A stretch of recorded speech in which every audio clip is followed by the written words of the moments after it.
روز 30 ایول سیراج‌الدین مهریدین وزیر امور خارجه تاجیکستان با کریستوفر لنداو معاون کاتب دولتی ایالات متحده آمریکا تلفنی گفتگو کرده است.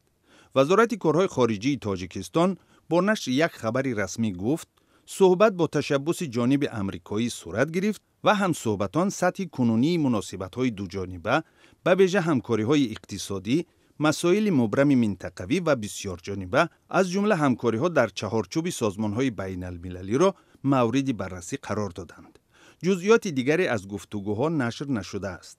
این گفتگوی تلفنی چند ساعت بعد از آن صورت گرفت که امامعلی رحمان رئیس جمهور تاجیکستان و سیراج‌الدین مهریدین در دوشنبه با عباس عراقچی وزیر امور خارجه ایران دیدار و گفتگو داشتند.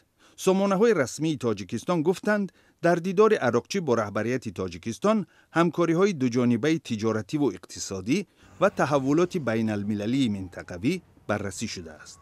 تاجیکستان ماه ایون حمله‌های اسرائیل و آمریکا به مؤسسه‌های اتمی ایران را محکوم کرده از جمهوری اسلامی قاطعانه پشتیبانی نمود. تاجیکستان گفت شدت گرفتن مناقشه می‌تواند باعث تبدیل یافتن نیزهای کنونی به جنگ دوامدار با پیامدهای خطرناک برای کل منطقه و جهان تبدیل گردد.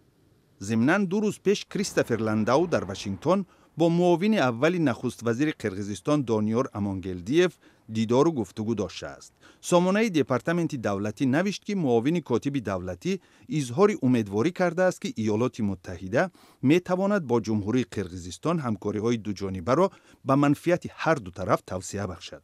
توسعه همکاری‌های اقتصادی، تقویت اجرای تحریم‌ها و اجرای مقررات مهاجرت از موضوعهای اولین درجه مورد بررسی دو مقام بوده است.